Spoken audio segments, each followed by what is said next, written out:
Good afternoon. George Bernard Shaw once wrote, and I quote, I finished my first book 76 years ago. I offered it to every publisher on the English speaking earth I'd ever heard of. Their refusals were unanimous, and it did not get into print until 50 years later. By then, publishers would publish anything that had my name on it. It was a somewhat similar experience for Amish. Every English publisher in India turned down the manuscript of The Immortals of Melua until his agent Anuj Bhari, who is here with us today, decided to publish the book himself. Starting with a modest print run of 3,000 copies, but backed by the belief which Amish and his wife Preeti had in the book, and supported by their marketing ideas, copies went into bookstores, and before you knew it, most of them had disappeared off the shelves.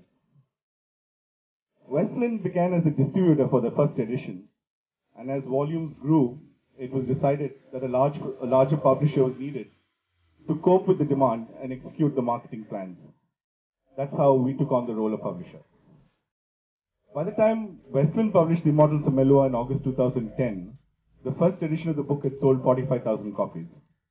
At that point in time, and even today, the average bestseller sells 10,000 to 20,000 copies. By 2011, when volume 2 of the trilogy, The Secret of the Nagas, was published, we started with a print run of 100,000 copies. Within weeks, we reprinted the book.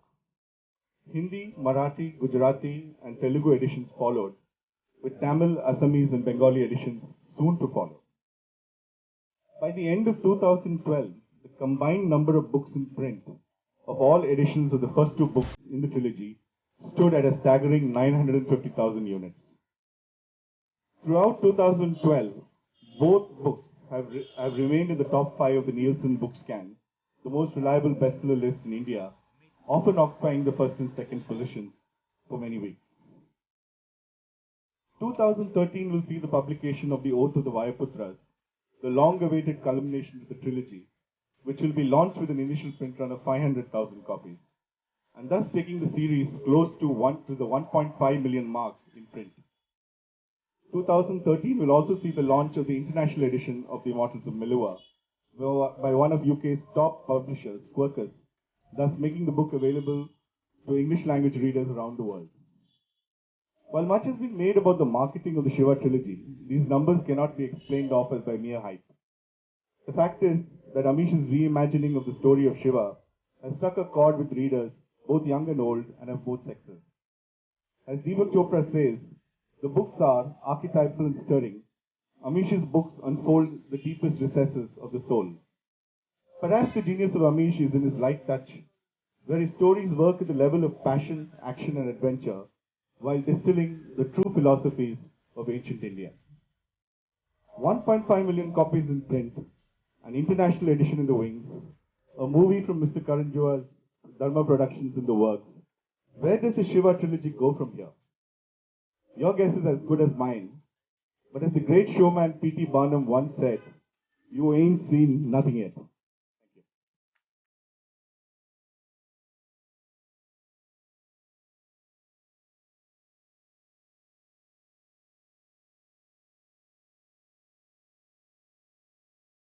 Of mine who had read Immortals of Meluha that I must read and grab a copy. So my flight was delayed, like most flights are these days, by nearly 2 hours. So I went and bought the copy, thinking that in the course of my 2-day trip to Delhi, I will read whenever I get the time.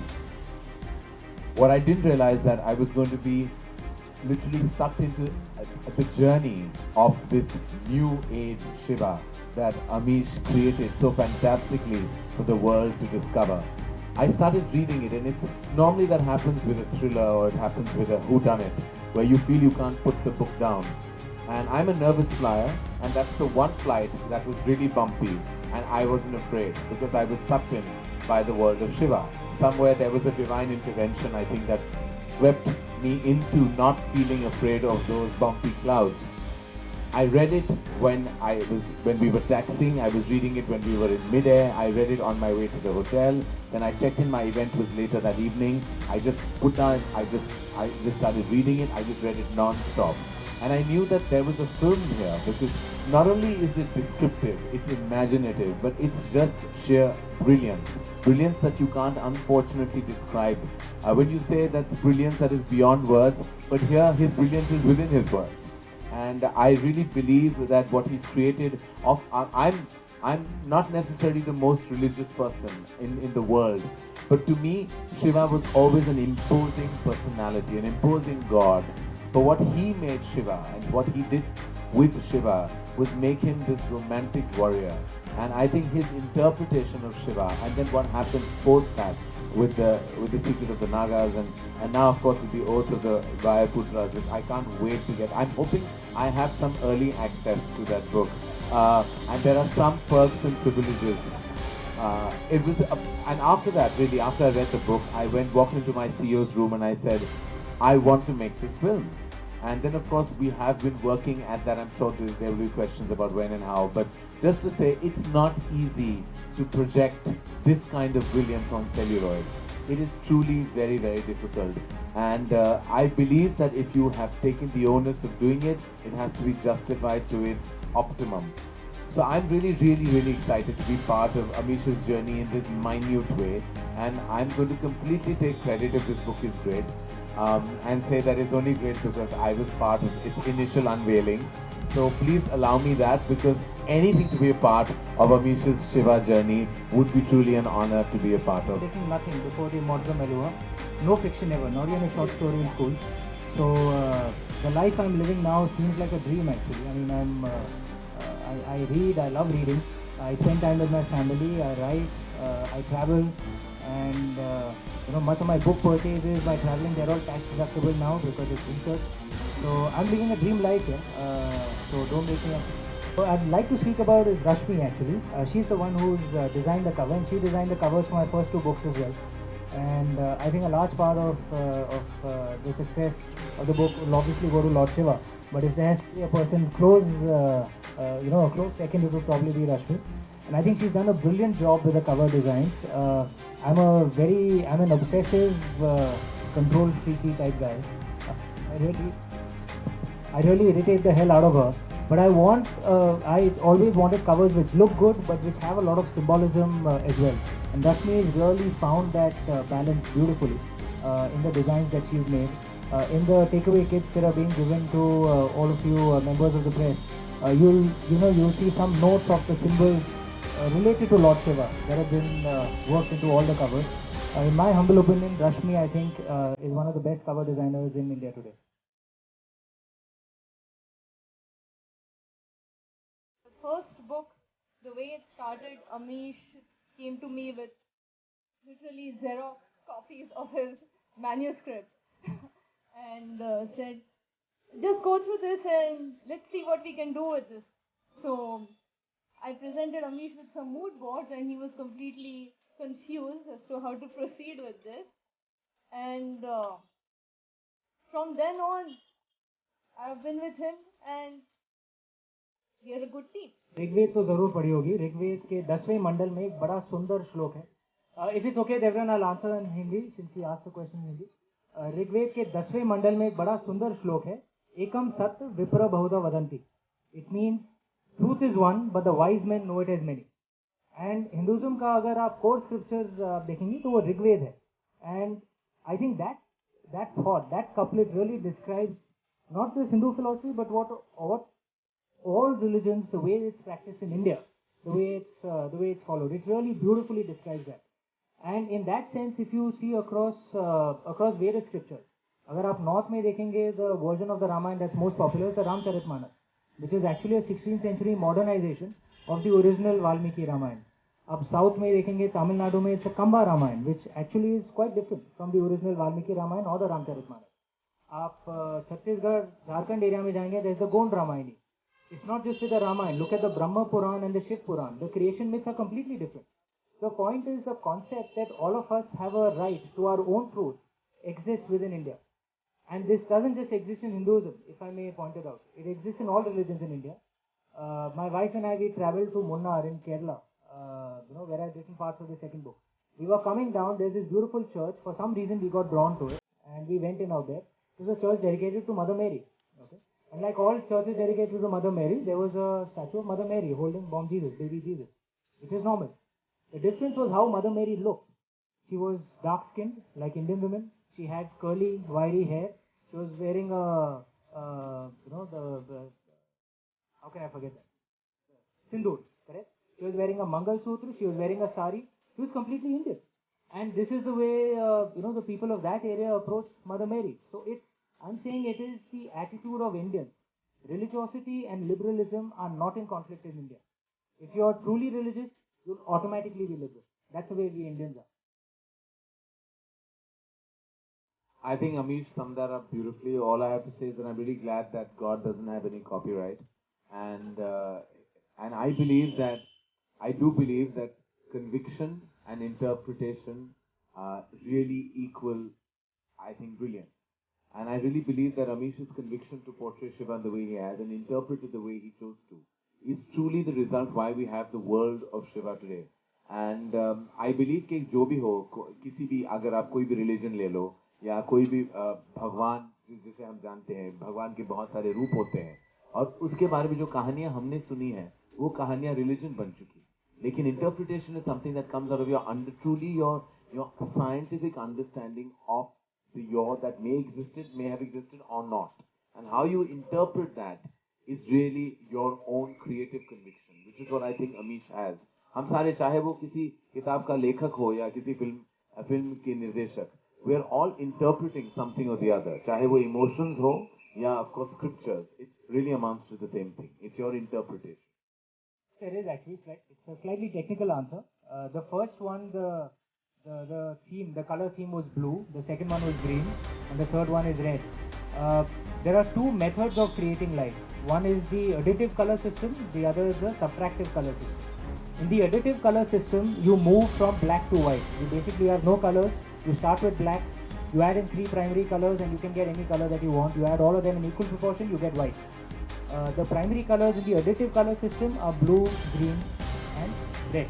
Okay, so philosophically it kind of moves from black to white, so evil to good, which is what Lord Shiva does. So that's the logic behind the philosophical logic behind the color themes. Like I said, there's a lot of symbolism across all the colors.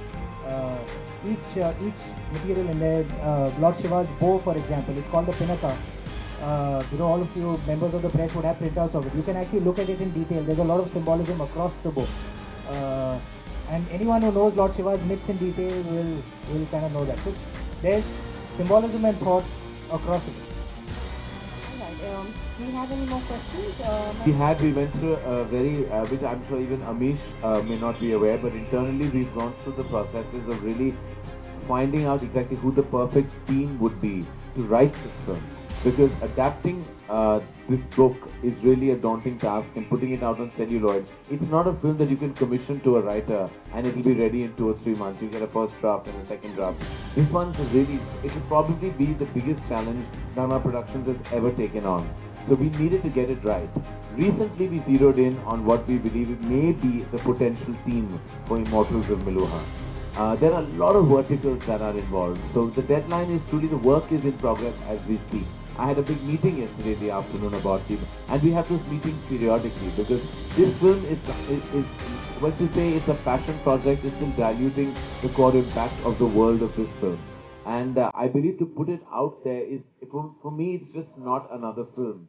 It's, I would say, a game changer for Dharma Productions. If we manage to make Immortals of Meluha, put it out there in the best cinematic way, and create a franchise of this cinematically, I think it will be possibly the first for any production or studio in this country. And when people say it can be India's Lord of the Rings, I'm like, let's not make any comparisons, because to me, why just limit ourselves with comparison? To us, it can be the most defining piece of cinema, and done with through the adaptation of this brilliant trilogy which Amish has written. And I believe that there is not just a film, but there is an experience within those 3 books that need to be, I think, shared with a global and an Indian audience. Oh.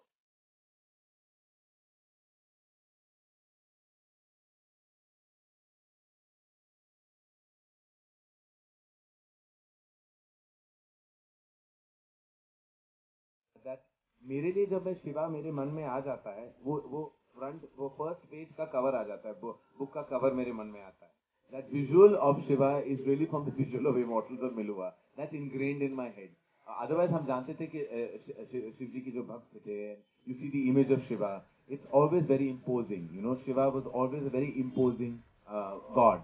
लेकिन अभी unfortunately because of these books, वो शिवा का जो मेरा mental interpretation of Shiva has become, I mean, her work. So I have to say that when I think of Shiva, I think of her work now. I tell you which actor came to my mind, then it'll become a front page story about that actor being in the film. So I'm not making anything. Unfortunately, thoughts become things, literally, and things become front page news. And front page news leads to controversy, and that controversy leads to complication. And I'm not about to start that in the new year. So I will refrain from actually giving you my thoughts on this at all. By early March. And I know I'd announced December 6 months ago. My apologies for the delay. Actually, the book has grown very, very. But it'll be out by early March, and that's guaranteed. There's going to be no delay. It can't be the Hindi film industry. If you call it the land of pure life, then that can't be, unfortunately. Much as I would like to say that my Meluha is my industry, no, not entirely true. My Meluha is really is in limbo right now. It's between two things. It always is. There is nobody who has a perfect Meluha. Nobody living in, I think, outbreathing or in this room. I think Meluha is really, truly, I would say, it's really a byproduct of your dream. Like I'm sure Amish had a vision which was really his dream, and he put it out there. So every movie I make becomes my Meluha, because that's to me every film is therapeutic. Every film is, I would say, it becomes your life at that point of time. So we create a Meluha every time we put our vision on celluloid, and I think that would be any filmmaker's answer to you. You thought Hrithik Roshan would be. Hrithik was like set to the part of Shiva. That's all. To that, my diplomatic answer will be that Hrithik is an outstanding actor, can play any part to perfection. ये अमीश ने मुझे invite किया and I was very happy and honoured to be here. जैसे कि आप सब जानते हैं कि हमारे पास पहले जो किताब के राइट्स हैं इमॉर्टल्स ऑफ मेलुहा, बेहद पसंद आई मुझे ये किताब. I think it's a brilliant book and a great interpretation of Lord Shiva. और जिस तरह अमीश ने ये दुनिया क्रिएट की है in the secret of the Nagas, immortals of Meluha, और अभी जो आने वाली किताब है मार्च में जो आने वाली है, रिलीज होने वाली है, ओथ ऑफ द वायुपुत्रास, जो कंप्लीट करती है ये ब्रिलियंट ट्रिलॉजी को. तो मैं not only as a fan of his work but also as a film maker मैं बहुत इंस्पायर हो गया. और मैंने सोचा कि ये जो इमॉर्टल्स ऑफ मेलुहा है, इस बहुत ही खूबसूरत और एक ऊंची सिनेमैटिक एक्सपीरियंस वाली फिल्म बन सकती है. तो ऑफ कोर्स ये राइट्स हमने Amish was very kind enough कि उन्होंने धर्मा प्रोडक्शंस को ये राइट्स दिए हैं, और हमें ऐसा लगता है कि we have a tremendous responsibility to live up to Amish's vision. तो अब उसके आगे कब होगा, कब फिल्म शुरू होगी, वो सब अभी हम डिस्कशंस और डिटेल्स कर रहे हैं. लेकिन जब फिल्म बनेगी it will be with Amish's vision intact. Right? Thank you. It certainly will be. It started as a pure philosophy book, then which got converted into an adventure to convey that philosophy. So on the surface, the book is actually an adventure. It's an adventure of a man called Shiva who lived 4,000 years ago. His journey, the battles that he fought, his love story with a princess called Sati. And through that adventure, through that thriller, I'm trying to convey my understanding of Lord Shiva's philosophies.